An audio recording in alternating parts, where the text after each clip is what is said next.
Welcome to the Sports Hangover. I'm Michael Benatar, joined alongside J-Dog. Mike, it's good to see you. This might be has never happened before, but you're in Florida and I'm in LA. We did 10 years of reversal of that. Reverse. Yeah. I'm in Florida now. It's kind of nice. It rains, there's thunderstorms. You kind of start to miss that when you're in LA because it doesn't. You just get overcast skies in LA and then it gets sunny. You don't really have weather in LA. It's too perfect. You need some bad weather to Mhm. love the good weather a To little more. You're appreciate also it. getting a hurricane, so hopefully you get stuck there. Maybe you'll lose power, maybe Love not it. have much food for a few days. Could be super fun like the old days. Yeah, just like the old days. Stock up on some bodega wine and you're ready to go. Exactly. Um, So listen, I want to start with this. Listeners of the okay. show know that you and our mutual friend are in a big gambling pool this year for millions of dollars. You submit five picks Millions. every week. We're going to hear how you Yeah. did last week, and coming up in the show, we're going to hear what you're betting this week. Hopefully, get on the right side. I just want to Hopefully. mention we can finally introduce our viewers, the ones watching us right now on YouTube, to our mutual friend. He's actually right here. This is him, Mike, right above me here. There This he is a is. mutual Yeah. friend who you bet with. You come over, you consult all the time, and I just wanted to show Yeah. him off to everyone who's watching. Yeah. If you're just listening, you're missing out. But this is our mutual friend right here. Well, you're in his house. You have to say that. You are a Yeah, mutual friend's house right now, and yeah, that's his. that's that's I don't him. know how you got to hang that up. That's him right there, right above the screen. So a little something for the viewers watching. Do we want to talk? I mean, I keep texting you guys about Thursday Night Football. Not a fan of Kirk Herbstreit. I can't get behind him. It feels very weird, and I really listened last night. Like I was really paying attention. It is the most awkward conversation I've ever heard on TV. They do not talk to each other. They talk at us. They do not talk to each other, and it's very awkward because Al or somebody won't say something back, and I'm just disappointed in Thursday Night Football. Even though I saw the stats on it, I was curious. They got 15 million views last night for the game, so I don't know what that compares to in like a normal game or a normal Sunday night game or a Monday, but it seems pretty good for everybody going to Amazon Prime. My dad was like, "It's on what? It's on Amazon." He didn't even know, Of but course, of course. So yeah. apparently on Amazon, these Amazon Thursday night games are getting more better viewership than the Monday night games so far on ESPN with Buck and Aikman, which is really saying something. First of all, ESPN's so Interesting. much easier to pull up, and second of Yeah. all, ESPN's had some good games. Like that Russell Wilson game came down to the wire. Eagles Vikings was good for a minute. So I think Yeah. that's interesting. I don't get your hate for Kirk Herbstreit. I feel like he's a great analyst. He's been doing college football forever as But the number one guy in college. And it's the same sport, different players, same sport. But don't you think it's like I was trying to figure it out last night because when he was talking about football, he knows football. He knows football. But it's like if you threw me into a college game, I don't know college football very well. He does not know football. He knows football really well. He does not know the NFL very well. And is he still doing college game day? And he does the number one college football game on Saturday nights. He has a crazy schedule. Like he's the Yeah. busiest guy in sports media. Listen, you're a busy guy too. You do not do broadcast, but you watch NFL, and that's a long day. That's a long day of watching NFL. I don't think he watches any. He's not like bringing up like Al's like bringing up. Oh yeah, last week he did this. Kirk, he's silent. He's like, what was that game? I didn't even watch the game. I'm I do disappointed. believe that. On Sundays, I believe he doesn't watch football because he's busy Yeah, on Saturdays and he's flying home and it's his first day off and forever. I will say the thing that you say about him not talking to Al Michaels and Al Michaels just like speaking into the abyss and hoping that Herb Street like reacts to it at some point. Once you think about that and you listen to the broadcast, you can't like unthink no, about it. You no. can't like go off of that. It's the only thing you'll pay attention to watching. It's so true that Okay. Al Michaels would be calling the exact same game whether Herb was there or not there Yeah, at all. it doesn't matter. And it doesn't make sense. They're definitely not friends. I do not think they're friends on and off the field. Very awkward conversation. They needed to work out the chemistry. It's not the chemistry I want. It's not like Monday Night Football, or it's not like I don't know. There's just so many other announcers that have some chemistry. I'm disappointed, but I still love the broadcast. First time I watched the prime stats or whatever they call it over there. I really liked it. I liked all the little nuggets of information they're giving out. Lot of overload on information when you're watching it, but I liked it. Which is what you need as a better and someone up submitting five picks a week. The info is good for you to have. Yes. What do you want to talk about? Do you want to talk about last week's game? Do you want to talk about this week's games? You got any stories? I want to get people listening, so we're gonna hold off on your picks a little bit. I want to hear your record, but first I have a baseball topic for you, but not the topic you think Okay. it is. I have an interesting Okay. question for you. Aaron Okay. Judge is on his way to 61 home runs. Is there a wild animal in the room with you, Mike? There actually is a bird here. My dad got a bird. It only makes sounds. Hold on. I'm gonna move rooms and see if this will help. Oh my god. It's Wow, this is not a good. live. We both have live animals around us, but yours is louder than mine. Yeah, a little bit louder. Doesn't All show. right, Mike's on the Okay. move as I set this up. So Aaron Judge is a baseball player. He's on the Yankees, and he's just hit his 60th home run. The all-time home run record is something like 73, but it's from steroids, so it doesn't really count. The real home run record, if you don't do steroids, is 61, and he's sitting at 60. So any night, maybe tonight on Apple TV, maybe this weekend, he's going to hit 61. Then he's going to get to 62 and become the all-time home run leader. It should be a big story, but honestly, most people outside of baseball aren't talking about it. My question for you is the kid who caught his 60th home run ball in the stands at Yankee Stadium, the ball was going to be worth up to $150,000. He gave it back to Aaron Judge for a signed jersey. That's all he got.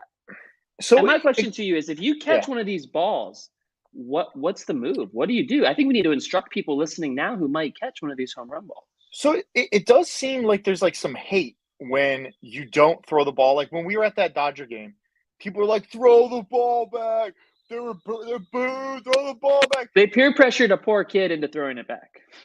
But what I don't understand in baseball why that's a thing. Like if I knew that ball was going to be worth $100,000, you better believe I'm keeping it. I'm gonna go auction it later that night. But I feel like baseball fans have this like weird thing of like you got to give it back to the player. It's like this respect thing. It's like screw that. I'm keeping it. And I have been seeing on TikTok weirdly. I had no idea what was going on. This guy's just like in his living room, like, "Oh, Aaron Judge, this could be it. This could be his hit right here." I'm like, "What are you talking about? Like, why are we watching?" I'm glad this to live? educate you on this. Yeah, I thought it was very weird. I'd be pissed, and I think they just got like 2 baseball bats or something. Like his buddy and friend, Yeah, like got very, baseball very bats. little. What he got was apparently worth $300, but he gave the $150,000 ball back. And now we're about to see the I hate it. 61st home run, which is going to be, I think, worth over $1 million. The 62nd home run, the record breaker, is going to be worth over $1.5 million. These people Damn. can't give the ball back. And I know, even if you're a fan of the team, and I can say this as a Braves fan, I'm wearing a Braves shirt right now. If I catch a record-breaking home run for the Braves, I would want to give it back to the player who hit it in the organization. But if it's What? worth that much money, 100,000 or more, I'm not, Mike. I'm not. I'm just gonna be a bad guy. I'm gonna ask for more because I know the player is rich, I know the team is rich, and I know I'm not rich. And those are 3 facts that I can use in my advantage and try to get some more out of the team. I mean, I will say the only time it worked out for somebody is when that guy gave Brady his ball back for like some Bitcoin and some other stuff because it actually wasn't his last football, so it actually worked out in the long run. That's a good one. But Yeah. I would just hold on to it. Why not? Why, it's like There's more a of a problem memory. with holding on to it, and this is real world. We're going real world here. Are people going to fight How you in would the you get stand? it authenticated if you held on to it? So say you catch it and then you leave. Like, how do you prove in the future that this is the ball? You got all the video cameras of everybody at the stands, right? I What mean, if you swap the ball? I mean, you need to authenticate it somehow, some way. And I'm not walking out of there without knowing for sure that this is going to get me what I need. okay, all right, I see that. I don't know how that would work. I don't know if obviously he's not going to sign it because he wants the ball back. So I I guess you're know. screwed either way. So I know. who knows? It's just Maybe like, it's just a real thought. Like, if you're going to a game, I feel like you got to be prepared, especially these folks in the bleachers. what would you take for the ball? Obviously, baseball bats are not what I would have taken, but what would you Yeah. have taken to give the ball back? I would ask for like a suite for 20 games next season, 20 games for all my friends, all you can eat, Okay. all you can drink, plus Love it. season tickets, 2 season tickets for every game. I'll use some, I'll sell some, make some extra money that way, and then some memorabilia on top of that. So I definitely have thought about this. And those Yeah. are all things the team can give me very easily. It's not going to cost them anything. I would say I like all that. I would just kind of step it up a little. I'd be like, I want season tickets for life. 2 season Right. tickets for the rest of my life. Like $100,000. Like, just give me season tickets and I'll be happy. It's like doesn't cost you anything. Just give me the tickets. I like But that. yeah. The moral of the story, ask for more than you're currently Yes. thinking, especially as these balls go up in value. So the kid was super nice, like a 20-year-old Yankees fan, but he was too nice about it. By the way, you mentioned idiosyncrasies with baseball fans. We don't like to throw the ball back from the stands onto the field unless the visiting team hits it and you're a fan of the home team because you're like, oh, we're against that home run, throw it back. I don't think kids should ever be peer pressured to throw it back like we saw at that one time. But that game we were at, wasn't that like one of his like It was like some legend guy hitting the ball, and it was like Yeah, one of his Miguel last. Cabrera. Yeah, It was one of his last home runs, going to the Hall of Fame. It is worth something. That one was worth yeah. something much less than the Aaron Judge ball, but it Just threw it was. back. Threw it back on I the know. field. No shame. Just so you But get applause for 5 seconds, then people forget who you are anyway. I will say there was a lot of pressure because if I had the ball in that moment, I would be scared because everybody was booing the kid to like throw it back. I wouldn't do it. It's definitely scary. Um, I saw this one thing yesterday how all of NFL Sunday Ticket people are getting refunded for the interruptions they've been having on NFL Sunday Ticket. I don't Yeah. know what's going on with Sunday Ticket. They're obviously not going to have it next year. I don't know why they're even giving money back to people. It doesn't make sense to me.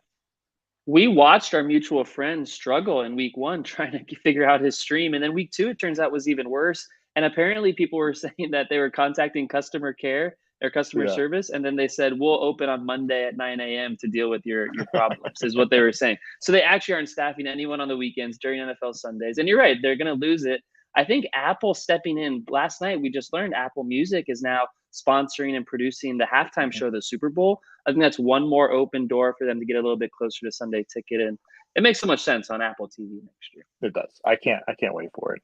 All right, let's do the picks. One more thing, Yeah, just to tie those two stories together. Did yeah. you know Aaron Judge and the Yankees are only on Apple TV tonight? It's exclusively on Apple TV tonight, and the Hmm. Attorney General of the state of New York tweeted with 30 minutes ago, Mike, against Apple TV, saying you need to make this game available for everyone to watch in New York because it's a historic moment for the Yankees. Why is the Attorney General involved in sports rights now? It's really bothering me, this whole story. I love that though. That's like you can see they're like passionate. Like this is all we got. We got to watch this. They're obviously diehard Yankee fans. It's just going to be on Apple TV. How many signups do you think they're going to get tonight for that Yankee game? I think they're going to break all the records. It's free on Apple TV. You don't have to pay. Like Prime Video, you have to pay for Prime and then watch the game. It's free on Yeah, Apple TV. You just have to download it and figure it out. I yeah. don't like the Attorney General saying, you signed an exclusive contract for Friday Night Baseball, but we don't have to honor that in historical moments. Like, what is she getting I involved for? Go handle Trump or something important. know. Okay, so last week I'm going to talk about the picks. It was not a good week last week. Oh. It was up and down week. We ended the week 2-3. So we're 5-5. We're still in the running. We're middle of the pack out of everybody. We're still feeling good. Week 2 is a little weird. We were betting on different sides. We're going different ways. Obviously, I told you Late we were arguing. decisions. You were moving decisions around on the board last minute. Yeah, a lot of arguing before. This week was a Mm. little easier. Our mutual friend, obviously not around. He's on vacation. When he's on vacation, he's quick. He just kind of like listens to me and we make decisions. So hopefully go 5-0 so it goes smoothly the rest of the I season. like that. Send them away a little more often. Send them away. So all right. So this week, this is a big week. There was a lot of games I liked. There was a lot of teams that we should bet on based off our certain rules, our gambling manifesto. But I'm going to start. Let's start here at the top. We went back and forth. There's multiple games we wanted to take. I'm not going to talk about them now because I literally just got off the phone with them. But we talked about probably about 10 games, I think, that we were like really comfortable with taking, and we ended up with these 5. Okay. But the first game, we're going to be betting on one of these teams. I want you to figure out which one. But Buffalo in Miami. Miami is getting 5.5 points. The line has moved. Oh, it has not moved at all. I was trying to see the line. The line did not move since opening. Well, that's It's a red 5.5. flag because it should have moved because the Bills have ruled so many defensive starters out of this game, 2 safeties and a defensive tackle Ooh. just today, just on Friday, are now out, and the Bills defense has been playing well. That must mean you're on the home dog side of things. Plus 5.5 for the Dolphins. Jeremy, I'm hoping a hurricane hits Florida, but does it just like brisk by it, no damage. Just really mess up that Miami area for a lot of rain, Wow. a lot of wind. We just want that going on during the game. I want this to be a ground and pound game. Let's just run it. Let's keep it low. We're getting 5.5 points at home. I really like Miami. And I think it's like a sneaky pick too, because I feel like more people really love Baltimore. And that one game, I feel like a lot of people still don't believe in Tua. I'm one of them. I still don't believe in him. But the weapons he has, undeniable. Like those two guys, Waddle and Hill, like they're so Tyreek, fast. yeah. Yet you can't beat them. So I'm in on Miami this week. It's a very scary game though, because I can see it go either way. Very Baltimore scary. could It blow could go that either out. way. It could be a late touchdown on either side that determines it. I think you're on the right side of it. He told me this yesterday before all the Bills starters are out. I'm like, the Bills Mm. are probably going to cover. Now I'm looking at it as the Dolphins offense might be able to keep up with the Bills offense. It should be a shootout. I don't know about the ground and pound that you're talking about with Gabe Davis back also, but I think it should be a shootout. I also don't believe in Tua. I think we learned more last week about the Ravens defense and how bad it is. There's some Mhm. kind of stat where they allowed air yards the most air yards of any game since week 1 of 2021, of over a year ago, which is just crazy. Um, the thing I kind of like about Tua is that I didn't realize he was left-handed, and all these people started making these videos. What? They inverted all his video. He's left-handed. He's a lefty He throwing the ball. I'm surprised you didn't know he's I left-handed. didn't know he's lefty. I honestly didn't really. It doesn't You're a affect him. great left-hander. He's a great left-hander. You guys got to stick together. I just didn't know it was affecting a lot of people when they're watching him. They're like, "Oh, his mechanics are off. He's doing all this wrong." People inverted the video, watched it, and they're like, "Oh, he's throwing great. The I ball's saw looking that. good." It looks So it's kind of beautiful. it's interesting that like just switching it to your right hand, totally different game. So Just I changes mean, our perception of things. I agree with that. yeah, And someone also said based on that video, it might mean that Steve Young is the best quarterback ever, and we don't give him enough credit because he's left-handed. maybe we should invert all his videos and see how it I know. goes. Okay, so I'm glad you agree there. The next game we're going to be playing, Detroit in Minnesota. Minnesota is favored here at -6. Well, I know it's a 1:00 game in Minnesota, and we 1 o'clock. know Captain Kirk Cousins only plays well in 1:00 games. And you were all over this last week saying he's not going to play well on Monday night, and he played worse than bad. It Really was bad. awful how bad it was. He was just throwing balls into coverage so often. Not good. It's unlike you to be on the side of a home favorite, but I just think you are. Please tell me you are. We are on Minnesota. Yeah, We're selling high on the Lions. yeah, They're winning games. People are hyped on them. They're saying Amon St. Brown is the next like it's really good. superstar of the league. DeAndre Swift is a superstar. Jared Goff is there. So we have to remember Jared Goff is there. It is not gonna be real, but I do love the passion of the Lions.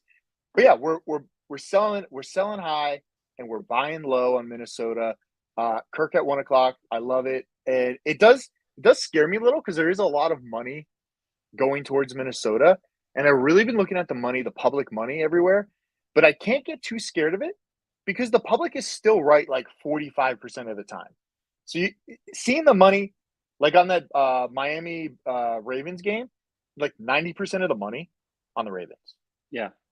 So with that much money over there, you're like, oh my God, like you almost have to play the other side sometimes, but not always. It does like mess with your head when you're thinking about all these like, oh well, 50% here or 90% of the money's over here. And I think that messes it up. You just gotta like really look at the public. And I think I'm trying to do that more and see where the perception is. And it's very recency biased. I've been digging into like these psychological like studies, and I think that helps with the game because Vegas is just trying to make money. They are not trying to like do anything else. They actually moved the Ravens Miami line. They moved it in favor of the Ravens. It was actually 3 or 3.5. They moved it all the way down to 2.5. They took even more money. They're like, To please give us encourage more money. more. Yeah. Yeah, because they already have they have big money on Miami, but they don't have enough tickets on the Ravens. So they're just trying to like hedge their bet right in the middle.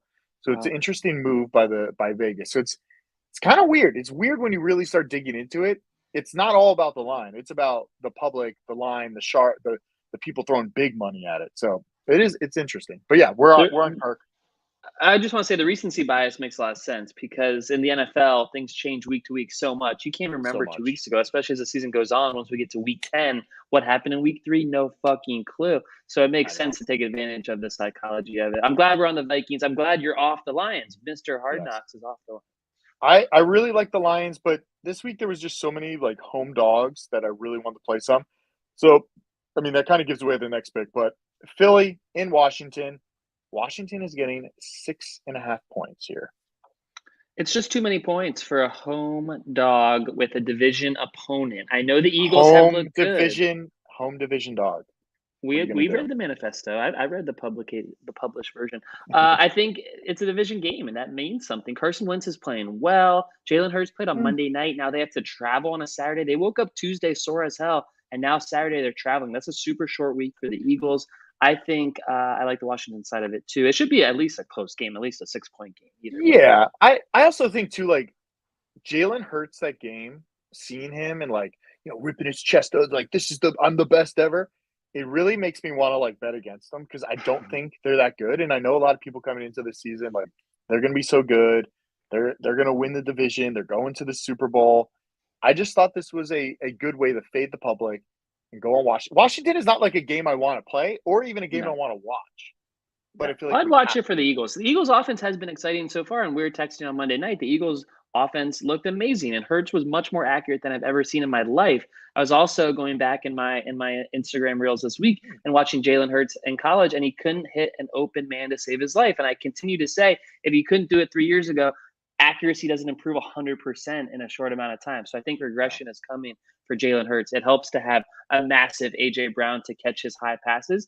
We'll sure. see what happens as the season goes on. I think Jalen Hurts comes back to earth a little bit, but they do look like the best team in their division. So I'll say, Yeah, I mean that's not hard to do. yeah. Jacksonville in LA playing the Chargers. Chargers are getting 7 points at home. Okay, what's going on with this game? Because just this afternoon, breaking news: the line is on the move big time, and it's all the way It down to 4. It seems like it went to 3. It to moved 3, very drastically.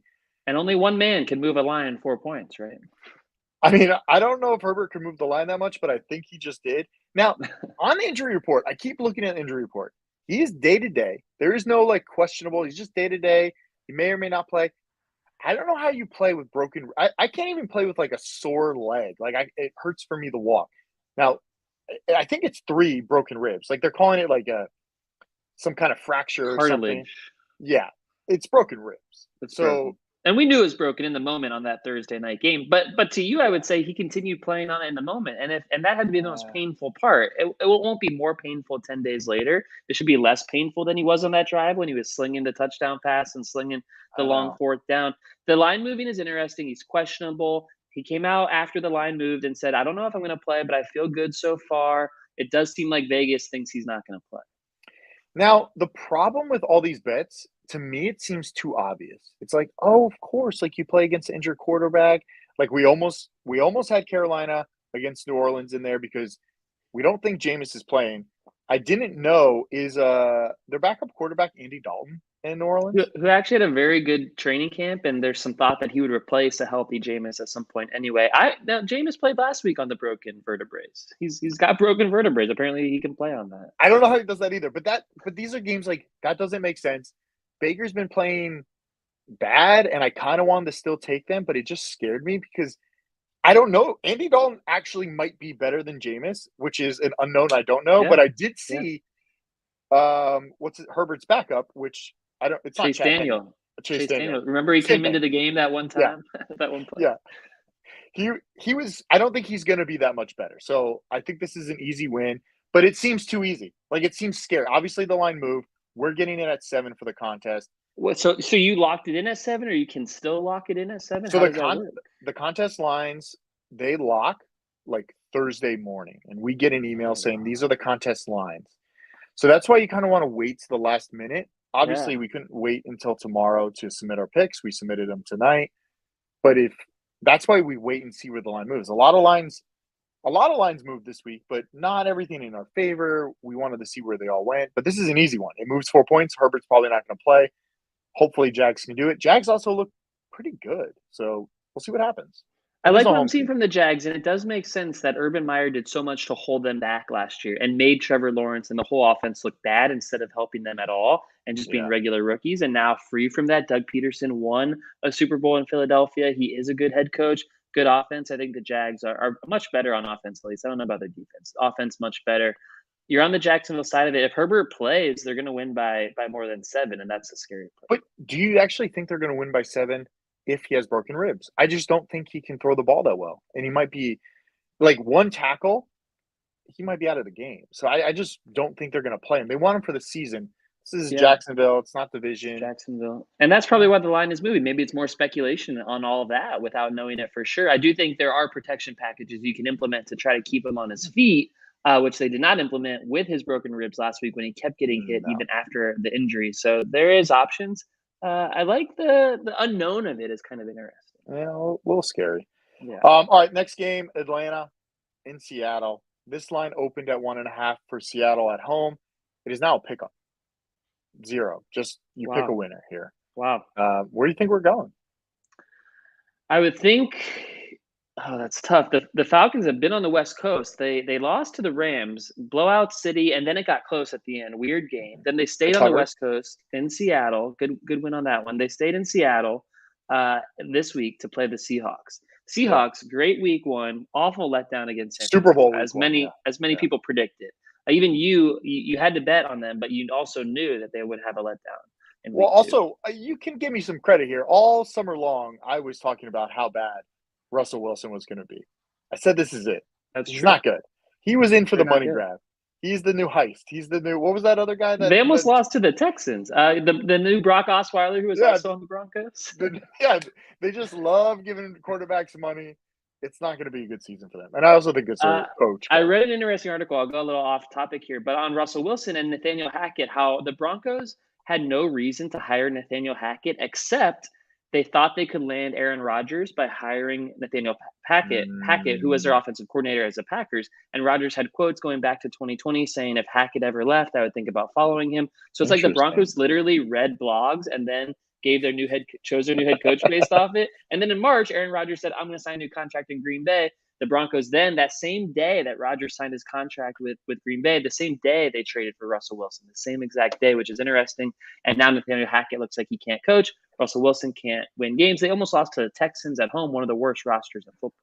I heard somebody say it was like giving a teenager a Ferrari and not knowing how to use it. And that's what Hackett is doing. Basically, he like doesn't know how to use Russell Wilson properly.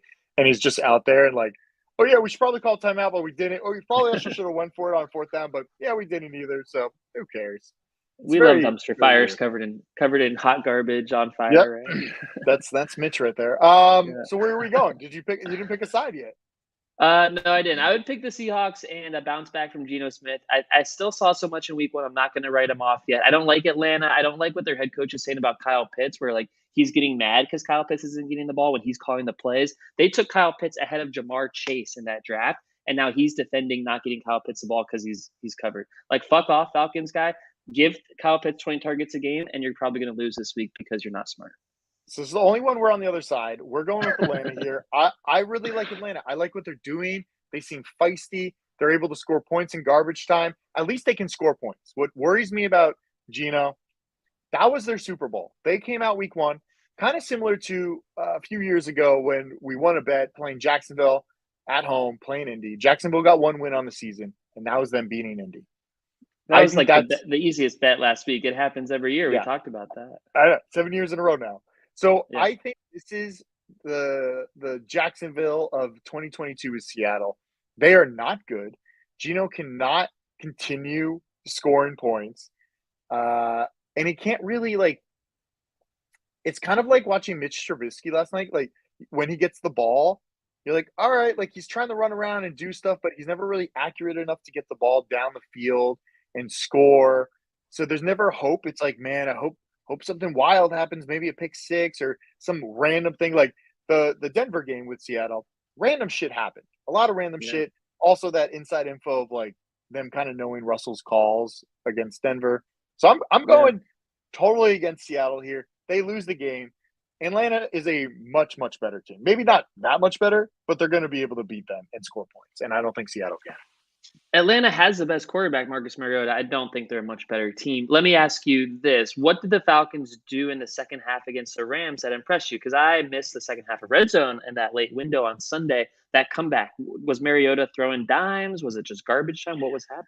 I just think they're a little bit more frisky, and we know Mariota can score. Mariota also was like he was a starter, sat for a few years.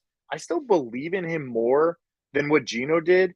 Geno hasn't been a starter for like 7 years. At least Mariota was like a starting NFL quarterback like 2 or 3 years ago.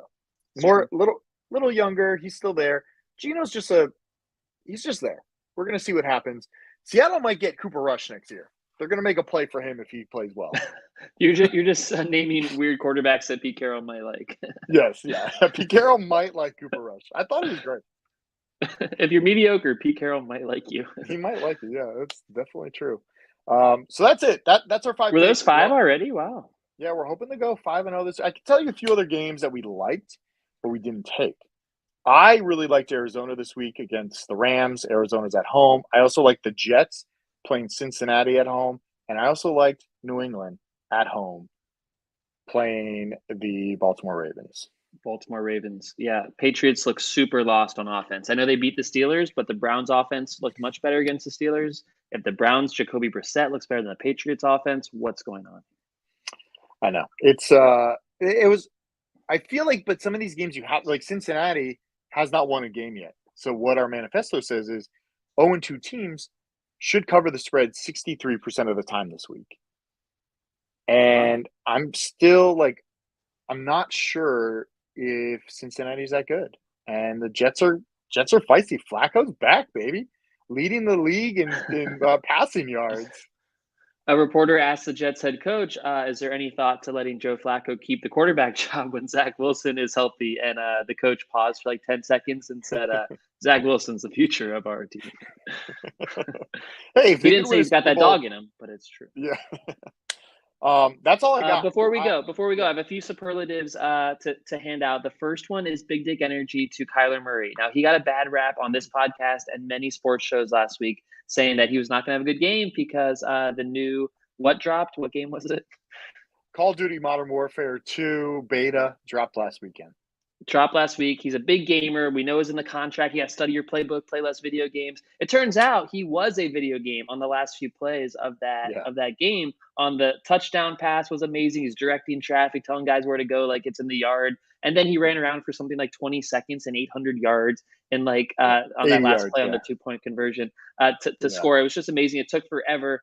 He looked like a video game, and I just love him silencing the critics. And I think Kyler still has a big future ahead of him. Remember, we did those Reddit QB rankings. I had Kyler very high, and Reddit came after. Do you think Kyler would be good with a different coach? Because I don't know. Maybe he's not being coached properly because it seems like when some of these quarterbacks go other places, they might do better, they might do worse, but it seems like they never can just like click. And I don't know if it's because Kyler thinks he's better than what the coach is telling him. And I'm like, oh no, no, no. I'm just gonna run this and throw the ball over here. And I think there's some like conflict that we don't see, and we've kind of heard it a little bit, but something's going on there. Kind of like where Russ was better when he was just cooking, running from his offensive line and throwing balls downfield instead of executing the game plan with the Seahawks. And we know how that ended in divorce. Cliff Yes. Kingsbury's a bad coach for the Cardinals. And we've talked about before how he didn't win with Patrick Mahomes in college. Why is he going to win with Kyler in the NFL? I think Cliff Kingsbury, if they keep losing games, could give your Mike McCarthy bet a run for your money. Well, I really hope Mike McCarthy gets fired because we got some money on him. So, But Cooper Rush looks good. Beat the AFC he Super does. Bowl team. My last thing here, J Dog takes on is Brett Favre. We got to mention this. Oh yeah, This what's rich going on? man. He's basically the worst person in the world. He took $5 million from welfare in the state of Mississippi. Known welfare is used to help those less fortunate and those with lower income to essentials like food and super Yeah. important things. And he took that money and diverted it to Southern Miss, which is a college that he went to. His daughter plays volleyball for to build a $5 million volleyball court for his daughter's team because he's so tight with the politicians and such. And this is apparently after he received over $1 million in cash from the same welfare system, which he says did not happen, but there's now an investigation happening. Why do rich people like this feel the need to continue taking money from the less fortunate? I have no idea, and I don't know how that happens. I don't know how he can funnel all that money, and it just like $5 million is a lot. I could understand like you know what, I'm just gonna shave off 100 and go give it to my favorite foundation or Yeah, support sure. something. 5 million seems like a lot of money to easily move around. It doesn't seem like that should be that easy to move. Obviously, he got caught. He's also saying he is guilty of it, right? So he's not like Yeah, denying it. yeah. Um, so yeah, it's a very weird story. Like I feel like there's more to it that we don't know because we haven't heard not a lot of press coverage, not a lot out there about it. Something else must be going on. Like maybe it was like, was it personally Brett Favre? Was it somebody in his organization that did it? Were they told to do it? It just doesn't seem something's missing. My full story is not there yet. I want to know what else happened. So we know Brett Favre is not a good decision maker based on his history of interceptions, of dick pics, whatever way you want to go there. He sends a lot of things out there, and Brett Favre is not known as a good guy. And this is just another thing. And it just sucks as someone who so many people look up to in Green Bay, of course, and one of the best quarterbacks ever turns out to be a bad dude. And it just kind of sucks to see, especially when you're taking money from people who deserve it much more than you. One other story that I don't know much about either, but the Boston Celtics was their head coach. Yeah. So a lot of people are saying that we're covering the Boston story too much. I'm glad we got Brett Favre in there first. They're saying ESPN is covering the Boston coach because of his skin color, but not Brett Favre because of his skin color, is what a lot of criticism is for. But yeah, the Celtics head coach suspended for a year, consensual relations with a female in the organization. And that's really all we know. And there's a lot of criticism of the situation. So I read some other stuff that he moved there with like Nia Long or something. That's like an actress and a kid, and they were house hunting like 2 weeks ago. They were house hunting, and he was cheating on, I guess, his wife or his girlfriend. I don't know really what's going on. Like, that story seems very confusing too.